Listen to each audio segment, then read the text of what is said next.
Mom kicked me out of the house on my graduation day, giving my room to her favorite daughter. Imagine standing in your cap and gown, diploma in hand, only to come home and find your bedroom emptied, your mom's favorite daughter moving her clothes into your closet. Stick with me while I share my story, and if it touches you, don't forget to support our channel by hitting that subscribe button, dropping a like, and sharing it with the people you care about. My name's Rowan, and this happened on what should have been the happiest day of my life, my high school graduation. I grew up with my mom, Denise, my stepdad, Cal, and his daughter, Lila. From the moment Lila and I met, she was treated like gold. She was loud, spoiled, and messy, but my mom adored her. I, on the other hand, was quiet, responsible, and always trying to please everyone. It didn't matter what I did. Lila could do no wrong. I worked 2 part-time jobs, helped around the house, and still managed to graduate with honors. My dream was to go to college on a full scholarship, and I had earned it. That morning, I thought my mom would be proud. I hoped she'd hug me, maybe even say she was sorry for being so hard on me. But that moment never came. After the ceremony, I invited my family to celebrate. Mom told me they had other plans. When I got home, my key didn't fit. Confused, I knocked. My mom opened the door and said calmly, "You're grown now, honey. Lila needs your room more than you do." I thought she was joking, but behind her, I saw Lila unpacking her clothes in my closet. My posters, books, and photos were gone. Mom handed me a small bag and $40. That was it. That night, I sat in my car outside the house where I'd grown up. My graduation gown was still on the back seat. I felt numb, but I made myself a promise. One day they'll regret this. The next morning, I took a bus to the city. I found a job as a waitress at a small diner. My manager, Tessa, became like family. She saw something in me and pushed me to keep going. I attended community college, studied late into the night, and slowly built a new life. It was hard, but it was mine. 5 years later, I graduated again, this time with a degree in architecture. I had a good job, a small condo, and peace. Then one afternoon my phone rang. It was Cal. Their house was being foreclosed. Lila had gotten into debt, and Mom was desperate. He asked if I could help. I almost laughed. Still, I decided to visit. When Mom opened the door, she froze. I was standing there, successful and calm. "Hi, Mom," I said. "Remember the room you gave away? Guess who finally found a better one?" She tried to apologize, but I didn't need it anymore. I left a small check on the counter, enough to remind them I had moved on. Driving away, I felt free. Sometimes losing your home is the only way to build your own. Rowan grew up in a quiet Illinois town where everyone knew each other, but at home, life was complicated. Her mother, Denise, had a soft spot for her stepdaughter, Lila, who seemed to float through life without effort. Lila never lifted a finger around the house, yet Denise praised her endlessly, calling her special and creative, while Rowan's hard work barely earned a nod. From morning till night, Rowan balanced schoolwork and part-time shifts at the local grocery store. She cleaned, cooked, and made sure the house ran smoothly whenever Denise and Cal were busy with Lila's whim. Still, no matter how many late nights Rowan spent studying, no matter how many times she helped with bills or chores, her efforts were treated like the bare minimum. Denise had a way of highlighting Rowan's seriousness as if it were a flaw, often muttering that she was too intense or unappreciated. Lila, on the other hand, made messes and skipped responsibilities without consequence. She threw parties in the living room while Rowan was buried in textbook. She failed classes, forgot deadlines, and sometimes even lied to get out of trouble. Yet Denise would swoop in with compliments, telling her, "I'm proud of you, sweetie. You're trying, and that's what counts." Rowan learned early that no matter how much she accomplished, the spotlight always fell on Lila. Family dinners were the hardest. Denise would gush over Lila's smallest achievements, a decent grade on a midterm, a new outfit, a minor social triumph, while Rowan's successes were dismissed or compared unfavorably. "Why can't you be more like her?" Denise would sigh, as if Rowan's ambition and discipline were burdens rather than virtues. Rowan felt invisible in the house she called home. Every corner, every memory seemed overshadowed by Lila's favored presence. The golden child status wasn't earned through effort, but through Denise's selective affection, leaving Rowan to navigate both resentment and longing for approval. Even friends who visited the house noticed it. Rowan often smiled through polite introductions, nodding while Lila stole the attention with jokes, stories, or sudden dramatic complaints. It didn't matter that Rowan was older or more responsible, Lila always came first. By the time Rowan entered high school, she had developed a quiet determination. She knew she had to rely on herself, that recognition from her mother might never come. Yet despite the constant comparisons and favoritism, Rowan's resolve only strengthened. She studied harder, worked longer, and kept a careful distance from the drama swirling around Lila, learning to survive in a home where love felt conditional and achievements were never enough. Her childhood was a lesson in endurance, resilience, and the bitter taste of being overlooked. Every kind word Denise gave Lila was a reminder that Rowan's own efforts were invisible, and every sigh of disappointment aimed at her forged a silent promise. Someday, she would prove that her worth wasn't determined by favoritism or comparison.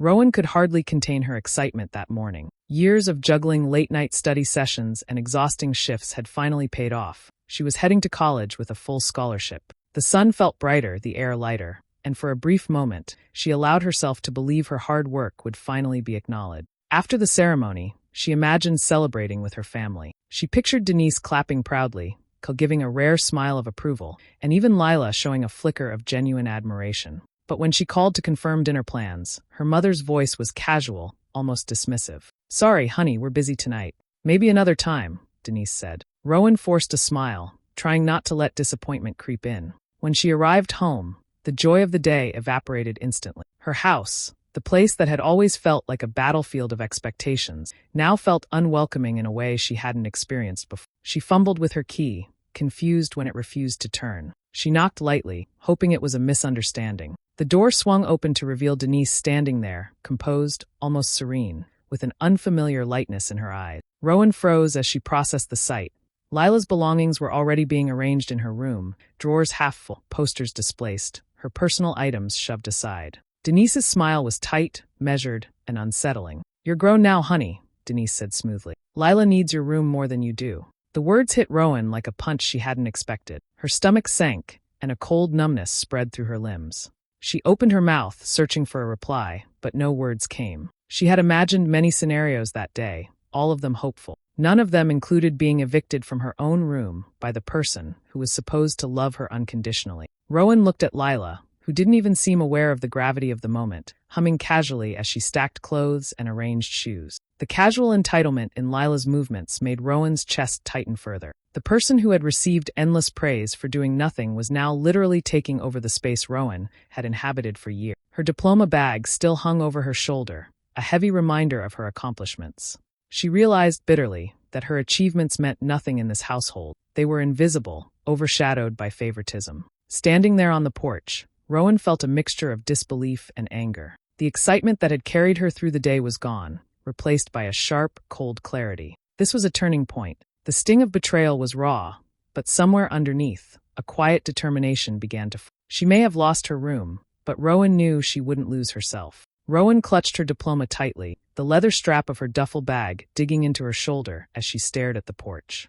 Denise had handed her $40 with a shrug, as if it were enough to solve a lifetime of hurt. No hugs, no concern, no acknowledgement of everything she had sacrificed. Only cold practicality. With each step away from the door, the weight of reality pressed harder. Her own home, the place she had known since childhood, now felt alien. Lila's laughter drifted faintly from inside, a reminder that life for her sister went on uninterrupted. Rowan's chest tightened with a mix of sorrow and disbelief, the sting of rejection sharper than any failure she had ever faced. The street was quiet. Cars passed occasionally, their headlights reflecting against the damp pavement. Rowan wandered aimlessly before returning to her old sedan, parked a few blocks away. She sank into the driver's seat, the vinyl cold beneath her arms, and rested her head against the steering wheel. Outside, the house lights blinked off one by one, leaving a darkness that matched the emptiness she felt inside. She tried to imagine where she could go, but nothing seemed feasible. All the familiar faces and safe corners she had once relied on were gone. Her hands shook slightly as she counted the few dollars in her pocket,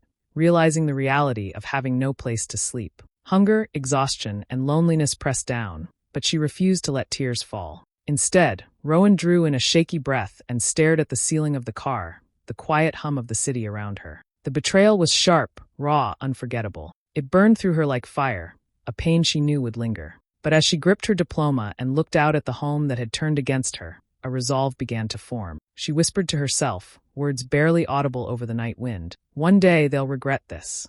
That promise wasn't born from hatred, but from determination. Rowan knew that tonight was just a beginning, a harsh lesson that the world could be cruel even in familiar places. But she also knew she wasn't powerless. Something inside her shifted as she leaned back against the seat, a spark of defiance igniting quietly. The night stretched on, long and unforgiving, but Rowan stayed awake, alert. She mapped possibilities in her mind, where to work, how to survive, what steps would keep her moving forward. Every passing minute strengthened her resolve. Though she was alone, cold, and uncertain, a single truth rang clear. She would rise from this, and when she did, the memory of this night would fuel every triumph to come. Rowan boarded the early morning bus, the city skyline rising ahead like a distant promise. Every mile felt like a step away from the life that had betrayed her and toward a world she would have to carve out herself. She carried only her duffel, a few essentials, and the quiet determination that failure was not an option. Her first days in the city were a blur of long streets, unfamiliar faces, and relentless fatigue. She found a job at a small, dimly lit diner on the outskirts of town. Nights were long, filled with the clatter of dishes, the hum of the grill, and the constant stream of strangers who paid no attention to the struggles behind her tired eyes. Rowan learned to move quickly, to anticipate orders, to smile even when exhaustion weighed heavily on her shoulders. During the afternoons, she attended community college. Classes were demanding, schedules tight, but Rowan refused to let the exhaustion crush her. She spent hours at the library, reviewing notes, writing essays, and chasing every opportunity to learn something new. Each lecture, each assignment became a small victory, a reminder that she was reclaiming control of her life. Her manager, Tessa, noticed the intensity in Rowan's eyes. "You've got fire in you, girl," she said one evening, placing a reassuring hand on Rowan's shoulder. "Don't let them put it out."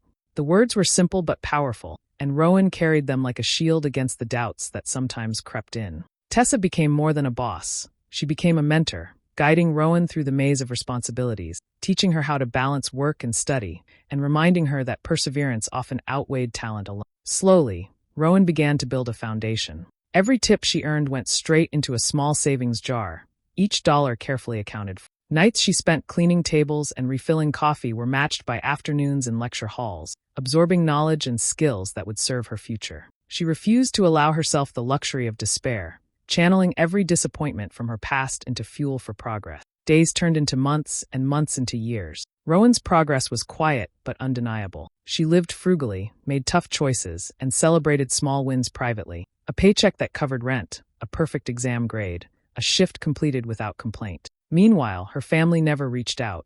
No calls, no messages, not even a hint of curiosity about where she had gone or how she was surviving. And yet, Rowan felt no bitterness in that silence. It was a lesson in self-reliance, a confirmation that the only person she could truly depend on was herself. Every dollar saved, every hour studied, and every exhausted evening behind the diner counter was a brick in the life she was constructing. The city, once overwhelming and intimidating, had become her proving ground, and Rowan knew that one day, the work she was putting in now would change everything. 5 years moved quietly but steadily, each day stacking on the last, molding Rowan into someone she barely recognized compared to the girl who had slept in her car. Her nights at the diner and hours in class had finally borne fruit. She walked across a stage once more, this time earning a degree in architecture with distinction. The applause felt different now. It was earned entirely on her own terms, and the pride was hers alone. Soon after, she secured a position at a reputable architecture firm downtown. Her talent and diligence began to speak louder than her past,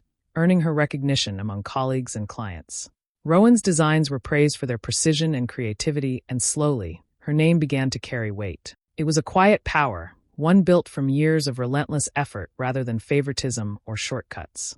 With her earnings, Rowan invested in her first condo. The space was modest but hers, a sanctuary she could shape and protect. Each corner reflected her vision, every piece of furniture a symbol of independence. For the first time in years, she felt a sense of ownership over not just a home, but her life. Yet, despite the achievements, a shadow lingered. Each evening, as she relaxed in her living room overlooking the city lights, her mind drifted back to the night she had been cast out. She remembered the tight smile on her mother's face, the casual entitlement in Lila's movements, and the hollow way the door had closed behind her. The memory burned like an old wound, a reminder of pain and injustice she hadn't yet confronted. It wasn't anger that kept her awake, it was reflection. Rowan knew that the time for despair had passed, but the desire for closure had not. Every success, every promotion, and every milestone carried the quiet echo of that night. It fueled her determination to continue building a life defined by her choices, rather than her mother's favoritism. Her condo became a fortress of independence, but the past lingered in her thoughts. She understood now that achievement alone wouldn't erase betrayal. It could, however, provide the tools to reclaim her dignity. Rowan recognized that the power she had acquired wasn't just financial or professional, it was personal. She had endured hardship, proven her resilience, and finally held a position where she could define her own story. Every evening, as city lights flickered through her windows, she allowed herself a brief moment of quiet reflection. The wound remained, yes, but it had evolved. It was no longer just pain. It was motivation, a reminder that the life she had rebuilt was a direct result of everything she had endured. Rowan knew that the night she was abandoned might always sting, but she also understood that the narrative had shifted. She was no longer the girl cast out on her graduation night. She was the woman who had turned loss into strength, betrayal into purpose. One chilly morning, Rowan's phone rang unexpectedly. The name on the screen was familiar but unwelcome. Cal, the man who had barely acknowledged her presence during her teenage years. His voice trembled with urgency, a stark contrast to the indifference he had once shown. "Rowan, I don't know who else to call," he began, sounding unsteady. "Things have gone wrong. Lila, she's in trouble, and the house, we're losing it." Rowan listened silently, the words sinking in. Lila had accumulated mountains of debt, carelessly overspent on things that offered her nothing lasting. She'd crashed her car again, and Denise, who had once prided herself on having everything under control, now faced foreclosure. The life they had flaunted with so much pride was crumbling, and suddenly they were reaching out to her. Cal hesitated before continuing, voice pleading. "I know we haven't always handled things right. Could you maybe help us? Just for old time's sake." Rowan's lips curved into a humorless smile. "Old times?" she thought.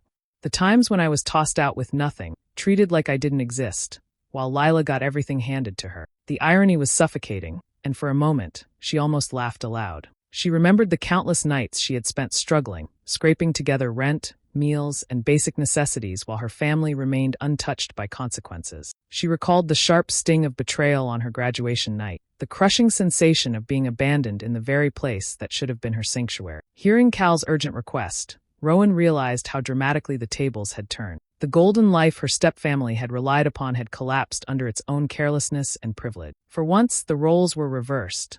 The one they had discarded had become the only person capable of offering support. But Rowan didn't feel pity. She didn't feel obligation. Instead, a cool sense of clarity settled in her chest. She was no longer the vulnerable girl who needed their approval or mercy. She had built a life, a career, and a sense of self that no crisis could diminish. As Cal continued to plead, Rowan weighed her options. Every word reminded her of the pain, of the injustices she had endured. The desperation in his tone only highlighted the years of neglect and favoritism, the countless times she had been overlooked while Lila thrived. For the first time, Rowan felt the quiet satisfaction of knowing she had a choice. She could respond, she could act, or she could simply let the consequences of their reckless choices unfold. She understood now that her family's fall was not her responsibility, and she no longer needed to carry the weight of their mistakes. The call ended, leaving Rowan with a mixture of disbelief and quiet triumph. The people who had once dismissed her were now vulnerable, and she held the power they had never respected. For the first time in years, she felt a strange, bittersweet vindication. Rowan parked her sleek car in front of the familiar house, its peeling paint and overgrown lawn now seeming smaller, more fragile than she remembered. She didn't feel rush or rage, only a steady, controlled focus. Years of struggle had given her a quiet authority, and today, she would let it speak for itself. She adjusted her jacket and stepped out, heels clicking lightly against the driveway. Each step toward the door carried the weight of her transformation, the embodiment of every challenge she had overcome. The girl who had once clutched her diploma on the porch was gone. In her place stood a woman who had built her own life from nothing. When Denise opened the door, her eyes widened instantly, disbelief flashing across her face. Rowan's presence was striking, composed, polished, and confident in a way that left no room for excuses. Lila lingered behind, fidgeting and uncertain, realizing for the first time that Rowan was no longer the powerless girl they had dismissed. Rowan's voice was calm, soft, but carried an undeniable authority. "Hi, Mom. You remember the room you gave away? Guess who finally found a better one?" Denise opened her mouth, perhaps to apologize, perhaps to stumble through excuses, but Rowan didn't allow it to linger. She smiled, a slow, deliberate expression that was both gentle and unyielding. "You made your choices. So did I," she said, leaving no ambiguity about where power now rested. The moment hung between them, dense with years of betrayal and unspoken truths. Rowan didn't need to raise her voice, didn't need to dramatize her success. Her calm presence and polished appearance conveyed everything: resilience, self-worth, and the quiet victory of having rebuilt her life without their approval. She noticed the subtle shifts in the household, Denise's slight tremor, Lila's awkward movements, the tension in the air that had never existed when Rowan was a child. All of it reflected what Rowan had always known. The fragile facade of favoritism and control had its limits, and those limits had been reached. Rowan stepped past the threshold just briefly, enough to leave an impression, then turned to leave. The house, once a source of pain, now felt smaller, almost insignificant compared to the life she had created. She didn't gloat, didn't linger on resentment. Her satisfaction was in the quiet acknowledgement that she had arrived on her own terms. Every mile back to her condo reaffirmed the truth she had carried for years. Revenge didn't require cruelty or anger. It required self-possession, patience, and the discipline to let success speak louder than any words could. Rowan drove away with a lightness she hadn't felt in decades. The past no longer bound her. She had faced the people who had hurt her, and she had done it without losing herself. The house remained behind, a reminder of where she had come from and how far she had risen. Rowan moved through the rooms slowly, her footsteps echoing softly against the hardwood floor. Each space carried memories she had once cherished. The posters she had carefully taped to the walls, the desk where she spent countless hours studying, the corners that had been hers alone. Now the air felt unfamiliar, heavy, and distant, as if the house itself recognized that she no longer belonged there. She paused by the kitchen, letting her eyes take in the clutter that had accumulated since Lila had taken over. Nothing was orderly, nothing hers, yet Rowan felt no pangs of longing. Instead, a calm clarity settled over her. The home that had once confined her, that had been a symbol of favoritism and dismissal, was now a stage on which she could quietly assert her triumph. On the counter, she left a check, enough to mark her presence and demonstrate that she could have helped, but not enough to erase the consequences of their actions. It was deliberate, measured, and without sentimentality. She didn't want to rescue them. She wanted them to understand that she had grown beyond the need for their validation. Rowan didn't raise her voice, didn't demand apologies, didn't seek acknowledgement. The power she now held was silent, rooted in her achievements and the life she had built away from the shadows of neglect. She understood that true justice wasn't loud or vengeful. It was the quiet satisfaction of knowing she had claimed her own. As she walked toward the door, the familiar creak of the hinges reminded her of years spent navigating this home with caution, with restraint, with hope that never fully returned. Each step toward freedom was deliberate, each moment a reaffirmation that her life was now hers to define. The walls that had once felt protective now seemed hollow, almost irrelevant. She lingered only briefly on the porch, looking back once at the house that had shaped so much of her past. It was a silent farewell, not fueled by malice, but by the acknowledgement that her chapter here had ended. The people inside had chosen their path, and she had chosen hers, one built on independence, dignity, and self-reliance. Rowan stepped away, her head held high, her heart steady. The street stretched out before her, open and full of possibilities she had earned through determination and resilience. No words were needed, no dramatics required. She had reclaimed what truly mattered, her life, her confidence, and the knowledge that she had risen above betrayal without losing herself in the process. As she walked to her car, the quiet sense of empowerment washed over her. It wasn't revenge born of anger, but resolution grounded in peace. For the first time, she felt entirely untethered, entirely in control, and entirely free. Rowan eased into her car, the engine purring softly as she pulled onto the quiet street. The evening sky stretched above her, streaked with colors that felt alive for the first time in years. What had once seemed like an endless weight pressing down now carried a sense of possibility, a vast openness she could finally step into. Her hands rested lightly on the wheel as she exhaled slowly, feeling the tension of years of struggle begin to release. She thought of the nights she had spent in the shadows of her own life, of the uncertainty and fear that had followed her from home to the city. Each challenge, each moment of rejection, had led her here, not to vengeance, but to clarity and strength. Sometimes losing your home is the only way to build your own, she murmured, the words soft but certain. They felt true in a way that resonated deep in her chest. The spaces she had been forced out of had pushed her into the life she had now constructed with her own hands, a life grounded in independence, achievement, and self-respect. As the city lights flickered past her windshield, Rowan reflected on the transformation she had undergone. She had taken every hurt, every slight, and converted it into fuel to reach beyond what anyone had expected from her. Her story was no longer defined by the neglect of others. It was defined by her determination, her resilience, and her refusal to be diminished by favoritism or betrayal. She allowed herself a small, private smile.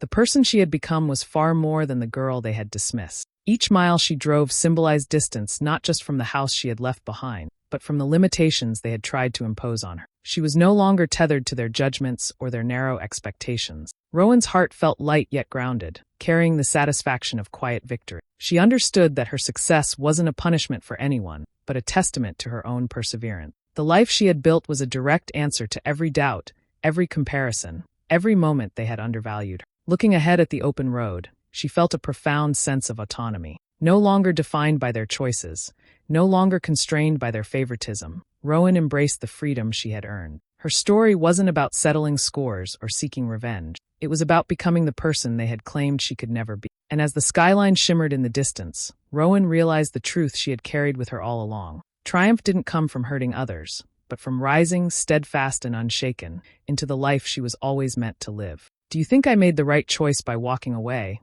or should I have given them another chance? I'm curious to hear your thoughts.